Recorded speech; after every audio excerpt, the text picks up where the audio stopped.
If you want to crown them, then crown their ass.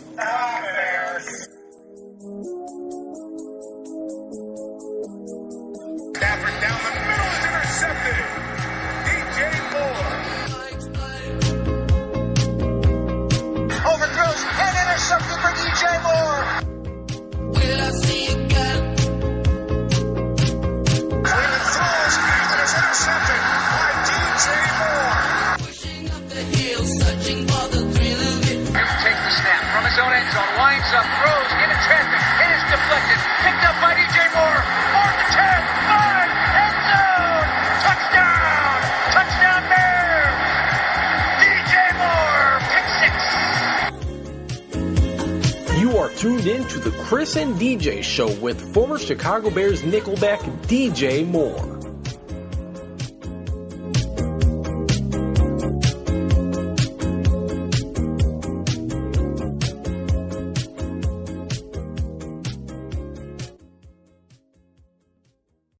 All right, what's going on, everybody? Welcome in, Chris and DJ Show. I'm Chris Shanfield. He's former Chicago Bear DJ Moore. And DJ, they say it ain't over until the fat lady sings, but this one is out of hand. The Bears currently lead 41-17. There's 2 minutes left in the game. So we decided to get on here early, especially once the Bears coaching staff threw Nick Foles in there. You knew it was over. Mitch Trubisky, 24-35, 265 yards, 2 touchdowns. He had a ugly interception late in the second quarter, about a minute remaining. He throws it in traffic. There's at least 3 or 4 Jaguar defenders all surrounding Allen Robinson. And sure enough, a Jaguars defender comes up with the interception. It was absolutely Mitch's worst play of the game. But besides that, I thought he really came back in the second half. And, we talked a lot about the struggling third quarter that this team has had over the season. DJ, 21 points.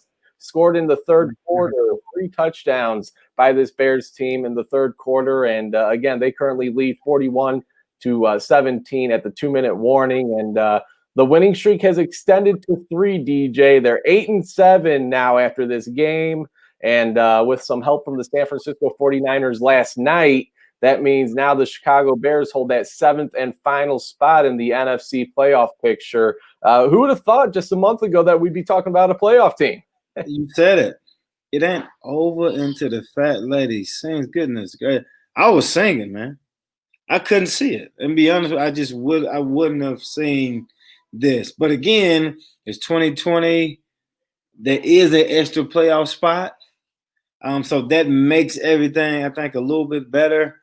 And what's the kicker of it all is going to be if the standings stay the same, because Green Bay holds the tiebreaker over New Orleans, correct? Is that right? So yeah, exactly. If New Orleans is a 2 and we the 7, don't we play each other? Because this is where it all started with the fight and all of that. So life is funny. It comes around full circle.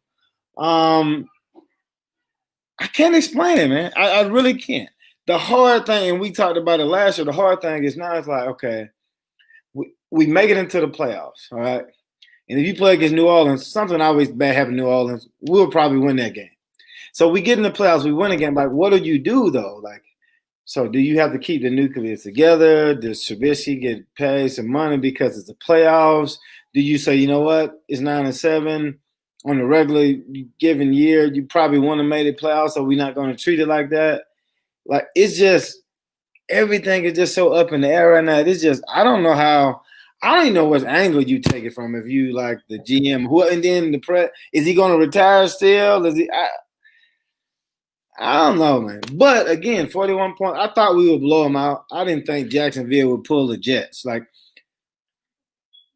Jacksonville, you had to lose. You just have to lose. Like, I don't even know I wouldn't even showed up. You know what? We're going to forfeit. We're going to make sure. Well, they damn near did that by yesterday announcing that Mike Glennon was going to be their starter for this week's game. And here he is running 20 yards behind the line of scrimmage, almost getting sacked. He gets the ball away. Mike Glennon, that is. But I mean, Gardner Minshew, he's not a world beater. He's not some great quarterback, but they did show a stat. I mean, I think he's got, his past 20 games. It was up earlier on the screen when they were talking about the decision to go with Mike Glennon in this game. And his stats just from the past 20 games, I mean, that's kind of where you get to that whole the mantra numbers don't lie, because obviously they do, because here they are now in the Trevor Lawrence sweepstakes. But they make this decision to go back to Mike Glennon, who was the starting quarterback like 3-4 weeks ago, after going back to Gardner Minshew. And you see Akeem Hicks on the sideline giving them some shit, and Akeem Hicks has been known to not be a big Mike Glennon fan. Sorry, getting sidetracked here. But anyways, the decision to start Mike Glennon right away was a loss already in the Jaguars' deciding factor in this game, in my opinion. It was fun. You get the Mike Glennon revenge game, hype out of the way, and there really wasn't much of that today. Looking at his stats for the day, Mike Glennon, 23 of 35, 208 yards, 2 touchdowns, 2 interceptions. I actually thought he played pretty decent in the first half. He may have been the better quarterback between him and Mitch Trubisky in the first half, but the second half, specifically that third quarter, Trubisky was kind of pull away. And now again, 41-17. Looks like that might just be the final score of this game. But anyways, Jacksonville, this is a team that they won the first game of the season against Indianapolis. And since then, counting this game, 14 losses in a row. They're not a good football team. And it starts really for them at the top. I'm surprised that they've decided to hold on to their general manager after getting rid of their head coach, they did get rid of their general manager, Dave Caldwell. They're holding on to their head coach. We'll see what that means in the offseason. But, this game looked a little scary in the first half, DJ. It was a little too close to comfort. It was nice to see the Bears finally wake up in the third quarter and pull this out. Yeah, well, you have to give people time to kind of adjust. Emotions are running a little bit high. Like you said, to Glenn, he going to come out. He want to kind of show you, like, I can play. You know what I mean? But after halftime, you go in, you adjust. And once you come out, and what did it was on offense. You finally got off the schneid on offense. You said 21 points in the third quarter. That's an explosion, man. And that's why the score looks like it does. If we would have played before, like we've been doing in the third quarter, you would get into the fourth quarter where it's a tight game, and now everybody is like tense and like playing to try to make plays and do all this other stuff. So it's good. You open it up as a bad team, and they were supposed to be bad teams you're supposed to beat. You won the game. So thanks to Arizona for – now, honestly, I thought Arizona would lose because we talked about it. 49ers, they had a lot of injuries, but they played really, really, really hard. So thanks to them. And, hey, man, I think the stat was like the first team in, like, history or something, whereas you go on a 6-game losing streak and probably going to make the playoffs. So. Right. And, they had a 90% chance to make the playoffs at 5-1, and then they go on to lose 6 straight, and they have a 6% chance after that loss against Detroit 3 weeks ago, and so it's final 41-17, Bears win. And you take a look. David Montgomery once again getting the carries, getting the touches, 23 carries, 95 yards, and a touchdown. No carries out of the backfield for Cordero Patterson. He was out there for kick returns, but they believe that last week he went out with that knee injury, and so that could probably be an explanation for that. Artavis Pierce, the undrafted rookie, 2 carries, 26 yards. He had a touchdown. Mitchell Trubisky, he added a touchdown on the run as well. So 3 total touchdowns for number 10 in this game. And again, it's not solidified, it's not official. But as it stands, they hold that 7th spot in the NFC playoff picture. Crazy to think, exactly. Especially when thinking about where this team was a month ago. DJ, this morning, early in the morning, Jeremy Fowler of ESPN, he reported that all signs indicate, and it's not that, I wouldn't say this is breaking news. But he's not exactly reporting it to be official, but he says that the Bears do plan on retaining Matt Nagy as head coach for 2021. He's 27-19 through the last 3 seasons, 28-19 after today's game. Could this have been a deciding factor if they lost this game to Jacksonville? Could this have done it? Yeah. When losing games you don't supposed to lose. But again, everything was turned around. Now, when you retain them, like now what happens? Does Does Laser still get to be the offensive coordinator now? Does he get to call the plays? I mean, going forward, because whatever he's doing or whatever disguise y'all got going on, that he's doing it. This offense looks better because of him. Now, on the flip side of that, it probably looks better because of Trubisky because he was out, he got to look at it from a different perspective, and you took his input. So now he got that little Peyton Manning effect where it's like, you know what, I'm the one that's kind of calling the plays, and this is what I like to do. So again, if you're bringing Nagy back, what does that domino fall? Does Trubisky come back? It just makes sense. But again, how much does he come back for? Because he's played his way into a situation where it's like you have to give him something. Now, is there another team that may want to pay him some money? I looked around the league. Yeah, man, some other teams that may see him and say, you know what, I could use a quarterback who can get outside the pocket, who can move around, got a little energy, young. And if they don't believe in him, you know what, we will. Because there's going to be a lot of teams in the draft looking for a quarterback. It happens every year. So, again, is that going to force their hand to have to pay him a king's ransom? So that's what's going to be very, very interesting. And you already going to owe Nick Foles next year. So you seem like you're going to have two high-paid quarterbacks on the team next year from what we can see right now. Yeah, and, Jeremy Fowler of ESPN, he had the report that the Bears will likely be retaining Matt Nagy for next season. And Adam Schefter of ESPN had this. He tweeted early this morning, in the eyes of some NFL executives, Mitchell Trubisky has played some of the best football of his career. No duh. And has made the case to why Chicago will need to consider re-signing him, especially if the Bears advance to the playoffs. So it all comes down to next week. Now, I don't know if that decision comes down to next week. I'm sure they'll, You have to give Mitch Trubisky a round of applause because this is impressive. Like, you just don't see it like they stuck a fork in him. Stuck it in them, turn it like your head coach, the man that's supposed to be believing in you, brought another guy in and couldn't wait for you to struggle and said, nah, he can't do it. Not that I'm going to take him out, he can go back in. No, he's done for good. Literally what he said, he's done. And then to come back, have the confidence. And then when you first come back, you get the brakes beat off you by Green Bay, and then you have to adjust your confidence again.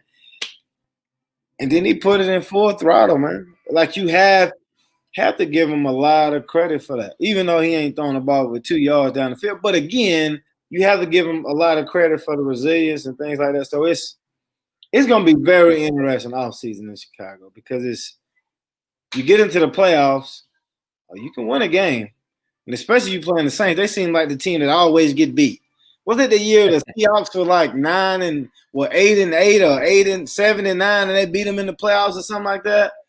So you can the Saints always something happened to them. Drew Brees gonna throw picks late in the season. It's like his arm it's young early in the season, but it's old later in the season. So the situation for us, and I gotta ask you this. So right now we're in it, right? Right now we're in it. Scenario: if we lose to Green Bay and then they lose to the Los Angeles, are we still in? I'm gonna have to look that up. I want to say no. I do not think we would be. Well, because if the record is tied now, and if I'm in, and then we both lose, then it seems like we would be in. But I don't know that scenario. I would assume you win. But Green Bay are they locked in at that top seed? Or no, because New Orleans won yesterday. So if they win, so we're gonna have to play ball. Right. I think regardless, Green Bay is gonna be playing next week. This is good. I'm excited because you get to see it. You want to see what's up, Sugarfoot? You want to see against a top team, a team that made you look really bad, a team that really you probably should have been almost fired after that display. But you get to come back and you get to kind of prove yourself against a division rival, Green Bay, good quarterback. Like, did we fix the things on defense? All right, that was awful. Now on offense, for Mitch, this is going to be one of his toughest challenges because they have really good DBs. They got somebody who can guard your receivers. All right. Now Montgomery, I think he had the big run last time we played him, but can he keep it going? Because if he doesn't keep it going, then how does that play out? So I'm assuming they're gonna try their best to take away the run, even though their run defense has been atrocious. So that's gonna be. I'm excited. That's gonna be interesting. So yeah, it does look like regardless if the Cardinals lose next week, it looks like they're out of it. It looks like we'll still be in regardless of what happens, but we'll be the noon game. So they don't want you're gonna have to play your starters and all that jazz. Oh yeah, you're not gonna be able to wait and see what happens in that game to kind of decide your fate. But looking again at this game, DJ, again, that first half, I mean, things were pretty close. Bears led at halftime, 13-10. Then it was really the third quarter where they pulled away, and again, a 21-point third quarter where it was just that was their moneymaker. And you know what? It was really impressive to see Roquan Smith. He was one of the Pro Bowl snubs this year, and he came up with a couple of really big plays. He had 2 interceptions, as well as led the team in tackles with 8 of them. And there was this stat out here from Windy City Gridiron. The last time a Bears linebacker had 2+ interceptions in a season was Danny Trevathan in 2018. But before that was Lance Briggs, dating back all the way to 2012. And so now Roquan has, is it 3 on the season, I believe. And, he was a guy, as was Allen Robinson. Some guys that really people thought should have made the Pro Bowl, although there won't be a Pro Bowl this year. But for what isn't there like some incentives sometimes in contracts? So that's really where it counts. But we'll see. Maybe one of or both of those guys get all pro. I think Roquan should probably get that nod, but we'll see. Kendall Vildor, he had a bit of a rough day, I thought, today. He of course was in again for Jalen Johnson, who missed this game.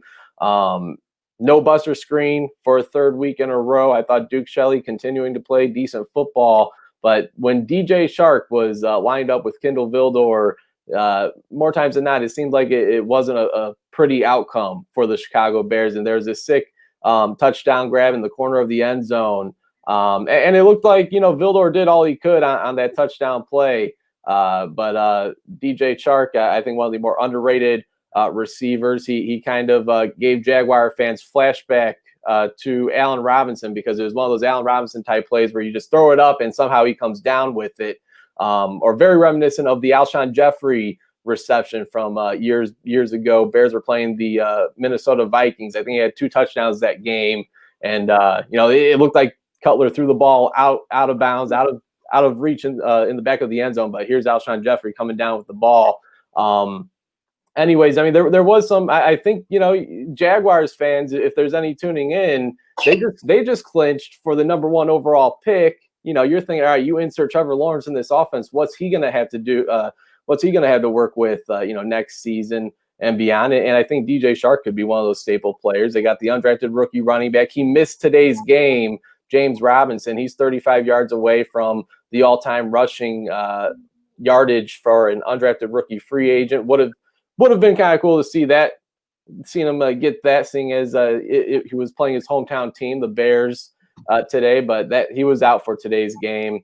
They had I forget, Ogunbowale is how you pronounce his name. He's a former Nebraska running back. He stepped in, 71 yards rushing on the ground for them. But obviously, once the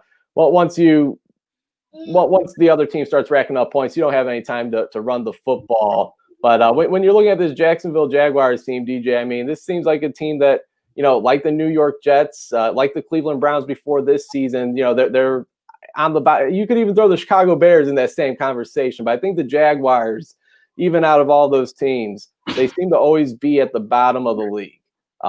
Trevor Lawrence comes in next season. I mean, is there any bright spots to this team that you could see him working with? Oh, yeah.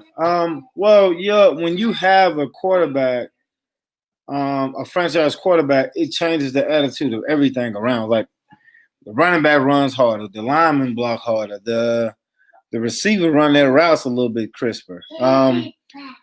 In teams, to me, teams show you a little more respect. For example, think about New England. Well, they had the same team last year. It just was a different quarterback. And when it's Tom Brady, you're a little more fearful on defense. But when it's Cam Newton, you got a little more confidence. You know what I mean? So if you can get that piece, and that's why it's important for them, that's what you have to lose this game. So when you get out there, and if you have a quarterback, and he'll be the second most important quarterback in Jacksonville, because first, I think Tebow from down there, right? He's always to be the first. You know what I mean? But again, but you need that type of play. And if he's who he's supposed to be, like he's supposed to be like the chosen one. So if he's that type of quarterback, listen, sometimes you got to come out and say, listen, Glennon, go out there, but come on now. Come on. We paid you some money, but just, hey, no, don't do that.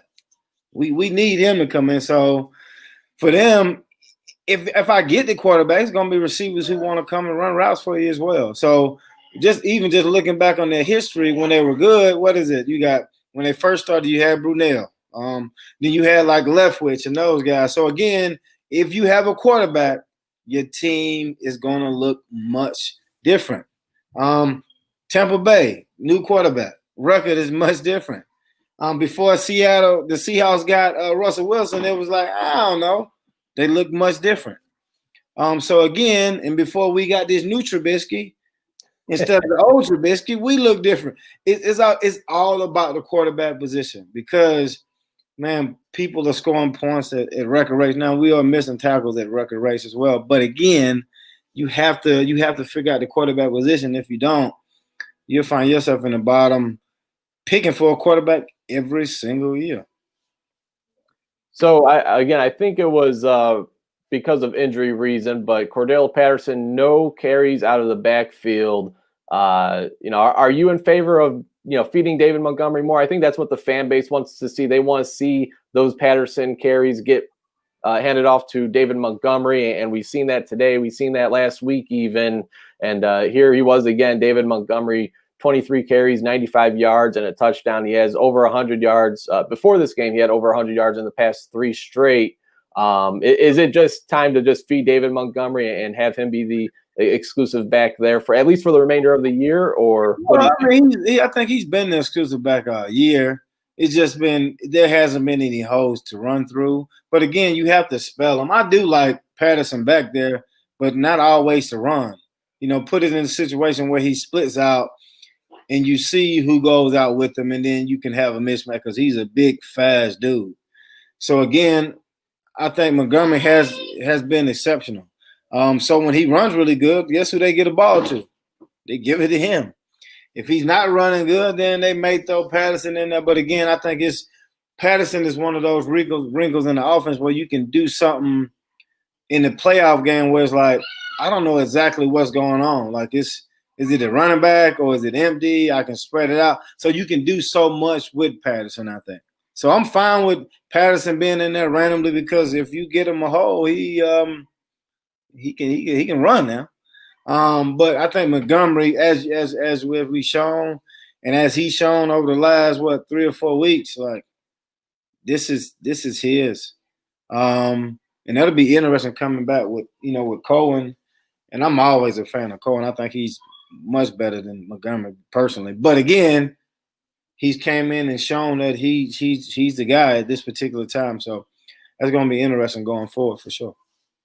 Yeah, definitely. And, looking at what Allen Robinson was able to do today, DJ, we mentioned the Mike Glennon revenge game. This was also the Allen Robinson revenge game. Of course, he spent the first 4 years of his career with the Jacksonville Jaguars. He was a former second-round pick of theirs. They let him walk in free agency. He signs a 3-year extension here in Chicago, and he went over 100 catches in a season for the first time in his career today as he hauled in 10 receptions, 103 yards. They had Greg Maben covering Robinson for the day, attempting to cover Robinson today. But I mean, it seemed like every ball thrown his way, Robinson was coming down with it. And again, they weren't any of these long passes. They were, 6 yards here, 8 yards there, and then he was able to do some work on his feet. But I mean, this guy. He's one of those. He's the quarterback's best friend, right? I mean, he even when he's not open, he's open in quarterback's eyes, specifically in Mitch Trubisky's eyes. It still feels like we're watching the last of Allen Robinson though in a Bears uniform, DJ. I don't know. I think because now if the reports are true, which normally they are, if I'm going to bring the coach back and I'm going to keep the group together, then you may have to bring the receiver back. But again, like I'm in my prime, I'm getting prime numbers. He going to want prime money for that. So if you pay him, then do you go to Trubisky and say, you know what, hey, man, you still ain't really proven much of everything. You did do better. We do want you back, but we only want you back at this price. But when you have other GMs saying, oh, he's playing the best football of his career, where he's peaking and he's going here because he was only in college for he only played about 10 games, and he's kind of just coming into himself. You can see kind of in Buffalo with Josh Allen where it was like, you know what, he can throw with accuracy, he can do this, he can do that. But again, when you give people time to develop, they develop. And it seems like him being put on the bench has made him develop a little bit faster. So now it's like, do I have money to pay them both? Because you're going to have money tied up on the defensive side. You got the whole COVID thing with the cap and stuff coming down. So, again, how does that work?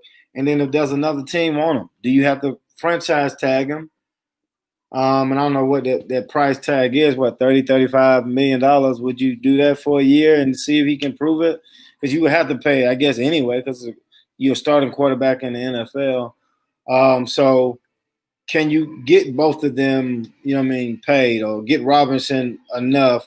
Because you can't franchise them both. So if Robinson go off on the open market, he could fetch a little bit more. Because for me, you have to – if you believe in the quarterback, you probably have to franchise him. If I don't have nobody to throw it to him, all hell will break loose. You think he wasn't happy when we're losing 6 games? Shit, he really won't be happy when you're losing 13, 14 of them. Come on.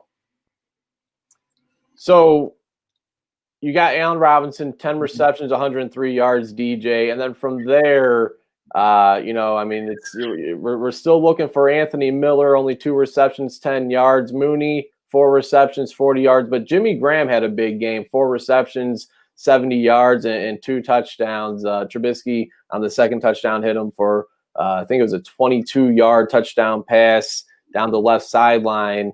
And that's for all the people. I don't know if you've heard it, DJ, but some people believe Mitch Trubisky still can't throw to his left. But anyways, he did it there, and it went for a touchdown. Everybody hit a left hand, every blue moon. I think the problem I see even with Graham is like we see Komet emerge, and you say he's good, but then it's like he disappears, and like give my man his due, man. Like let him have his shot to be out there and do the thing. I think what he had 1 for 10 or something like that. Right. So that's what I was going to get at, DJ. I mean, you see all of a sudden Jimmy Graham has had a resurgence late in the season after getting off to that really good start in the beginning of the year. And then, I mean, I thought they used Mooney in some decent packages today, but Anthony Miller, this is a guy that this regime traded up to get in the second round a couple of years ago, and he doesn't seem very too involved, and he's not getting many targets. I don't know if that's a him thing or if that's a coaching staff maybe not using him in the right situations. But I feel like Anthony Miller, now I know he's had his struggles, this year, last year. I feel like we're still hanging our head on that exceptional rookie season that he had a few years ago. But I feel like he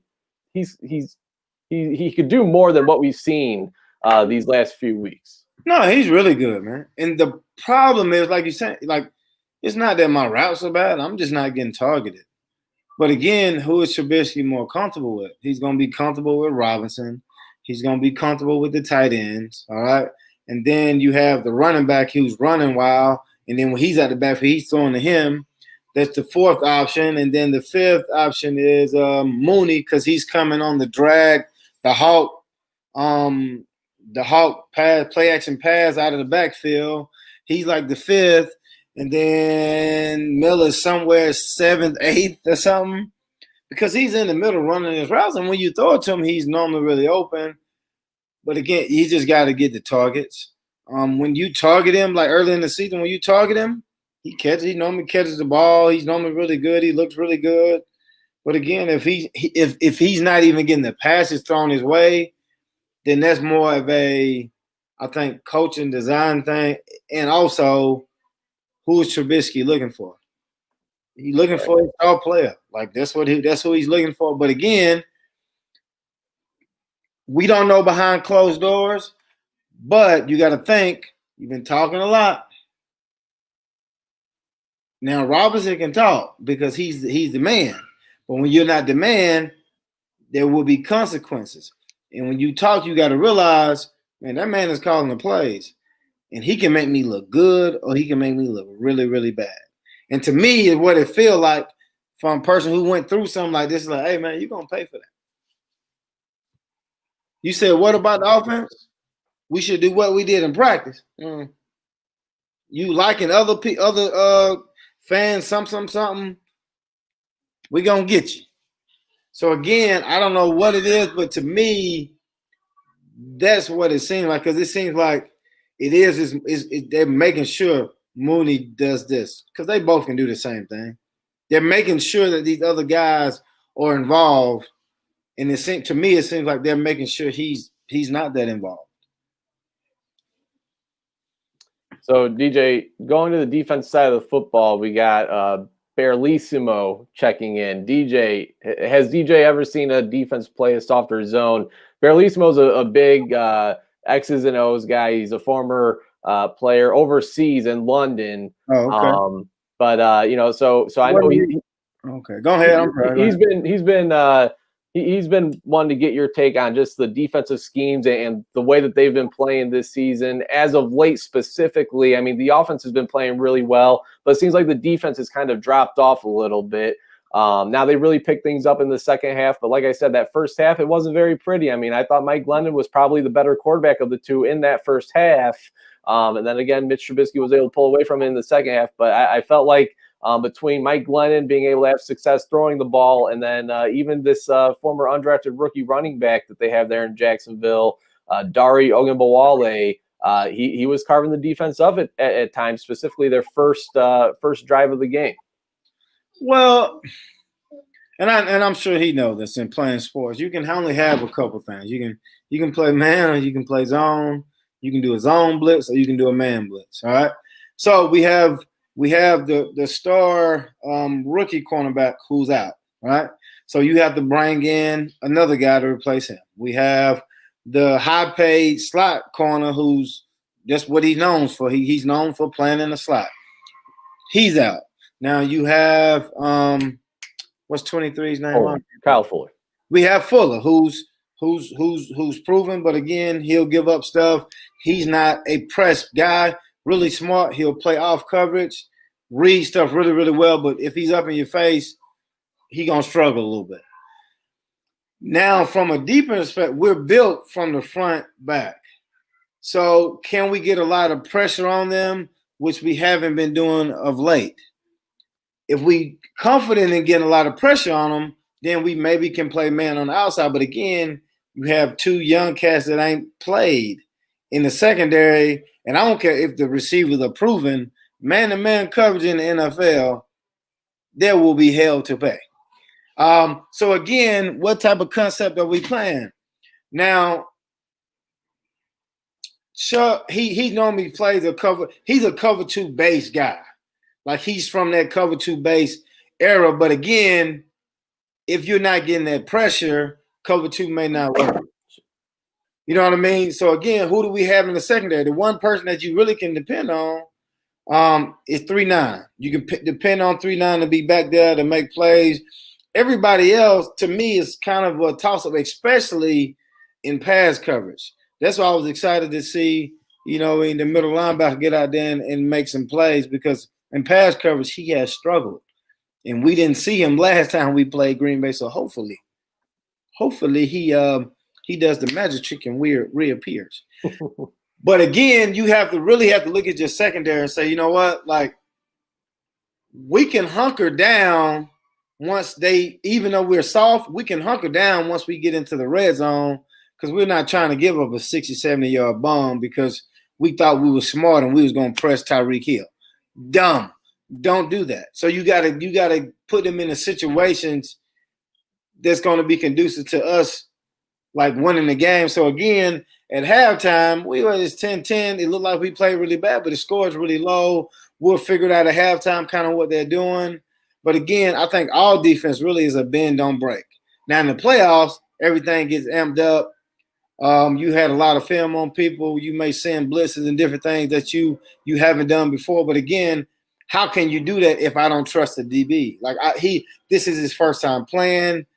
Like, his eyes are wide open. Like you said, DJ Shark had him out there in the ocean, and he didn't have scuba gear. You know what I mean? So again, you just got to make sure. Listen, man, I just need to keep your confidence so you don't lose everything you have, and just keep guys in front of you.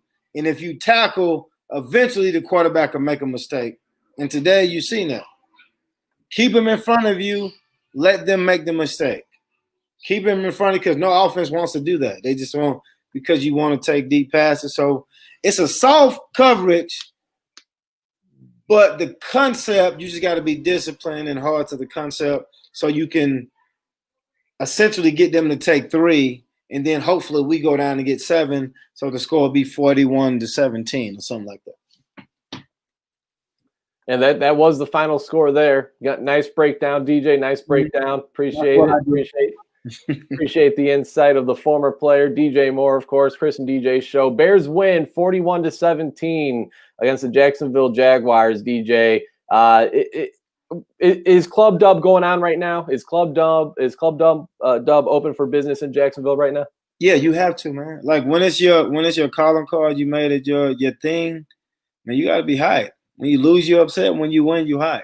And I think it's the perfect time in the season too, because right now we could be Arizona, we could be trending down, but we're trending up. You know what I mean? So again, however it happened, and however things, you just think things happen for a reason. 6-game losing streak. He had to be benched. This guy had to be benched. He had to come back in. The coach had to be benched because we had to bring his replacement in. Somebody called the plays with him so he can figure out his way. Like the first game against Green Bay, he didn't know what to do. He just looked like he was pouting, like a big teddy bear that just pouting. Like, I ain't never seen a teddy bear frown before until today. Out there pout. And then he had to kind of figure it out, whereas I think he'll have a play sheet, but you can tell they're having a conversation. And it's not just I'm calling the plays. We're figuring it out. We figured it out as a team, kind of like a superhero. Me and my kids were watching this little superhero show, and it was actually a good show too. But you got to work together, man. You have to work together. You got to do it. My fingers can't be individual. They got to work together, man. They just don't work one at a time unless I'm pointing at you. That's and I'm sure you do a lot of that, Mr. Moore, the science teacher over here.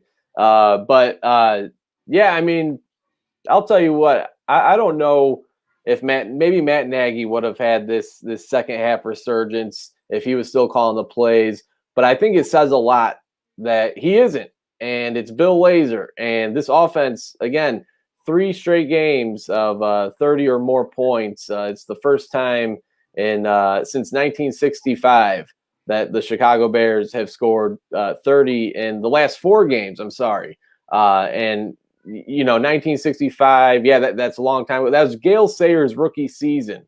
So a lot has happened since 1965, and now this Bears offense is scoring like none other that at least we've seen here, DJ. And so give credit where credit's due, not only to Bill Lazor, give credit to Matt Nagy for maybe looking himself in the mirror and relinquishing the play calling duties, getting another guy in there, whether he really wanted to or not.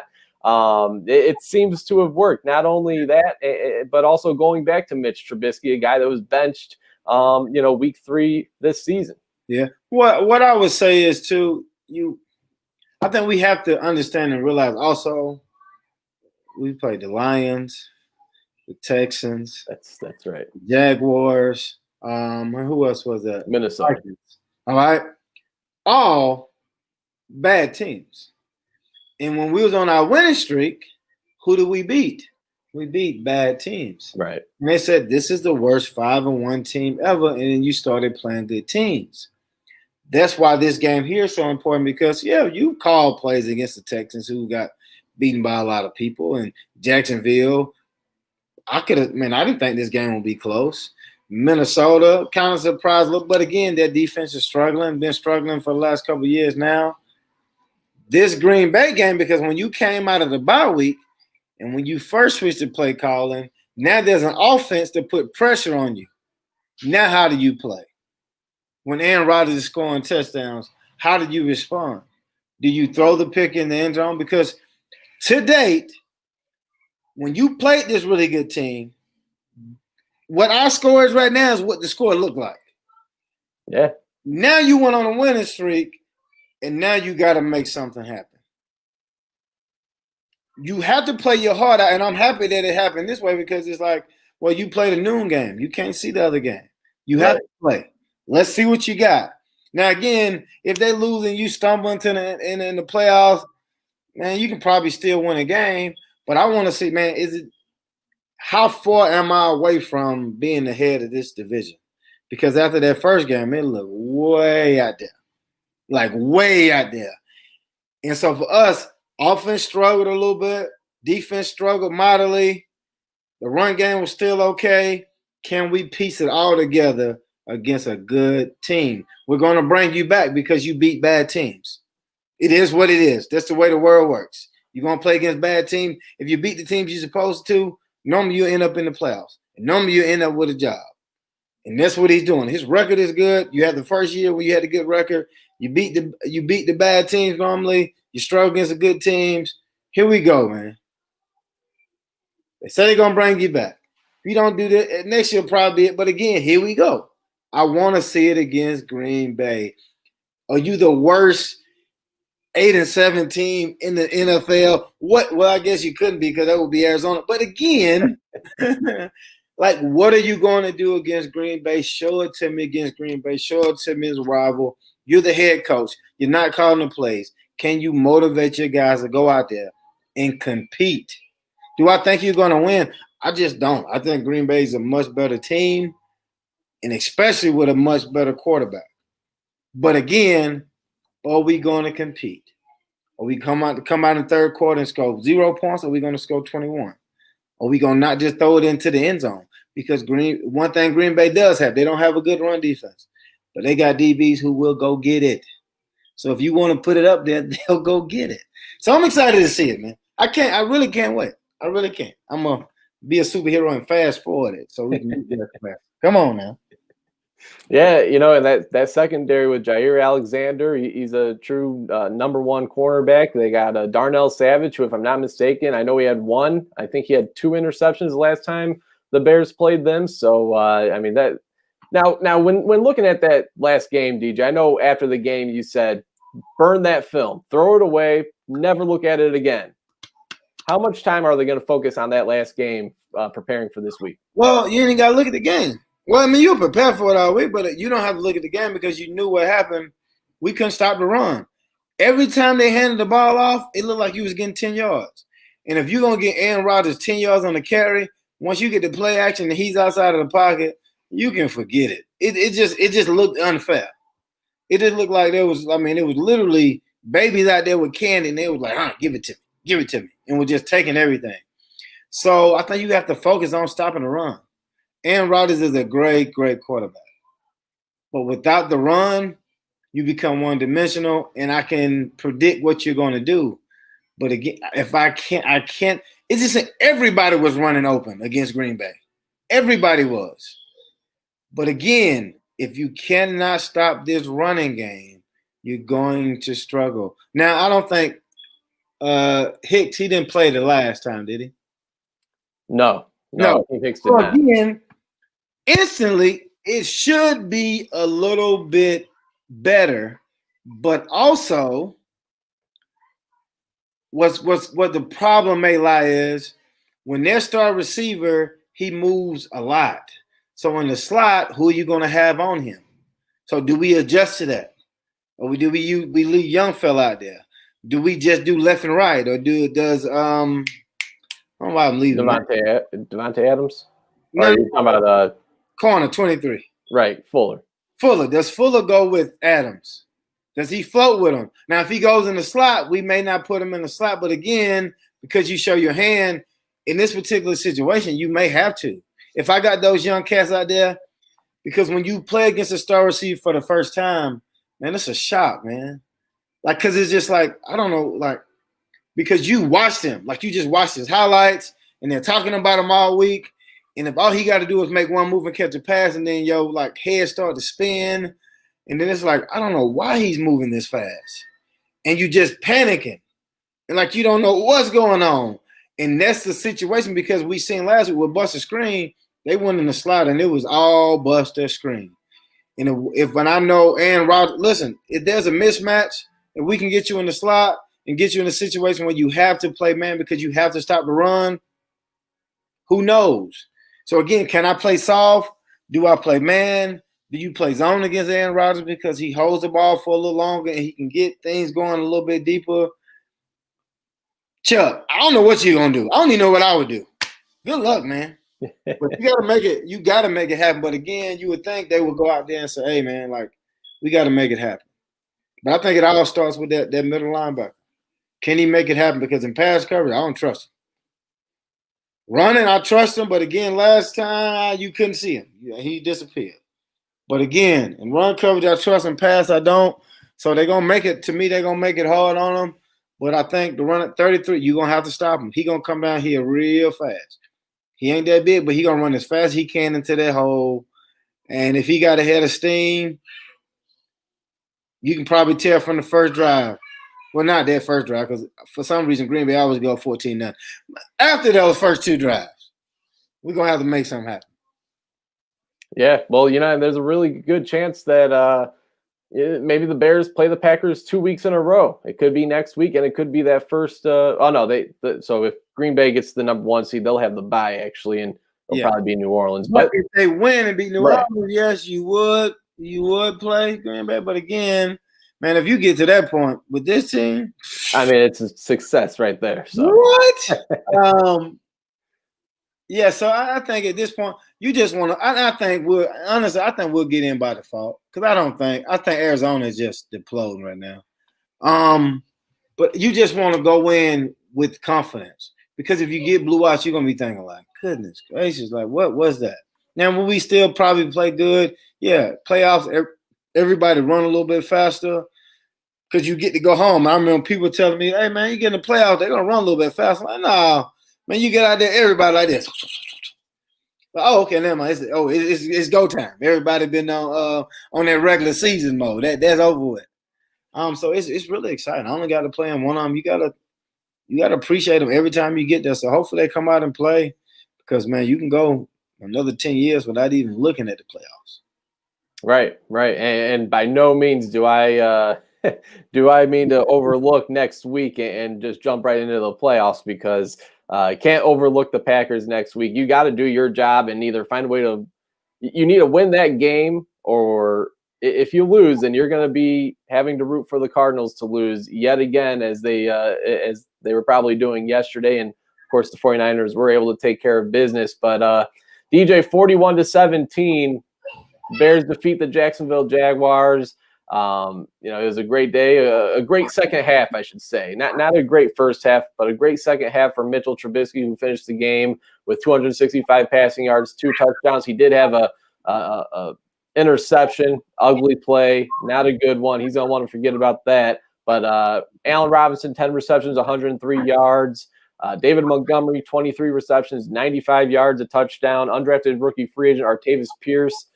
Two rushes, 26 yards, a rushing touchdown. I think that maybe they I mean, it's a little too late in the season to really switch up what you're doing now, but I would really like to maybe in the future see Artavis Pierce be a little bit more involved, but then you'll have Tariq Cohen back, and of course they just locked him up right before he got hurt. So it's a crowded backfield.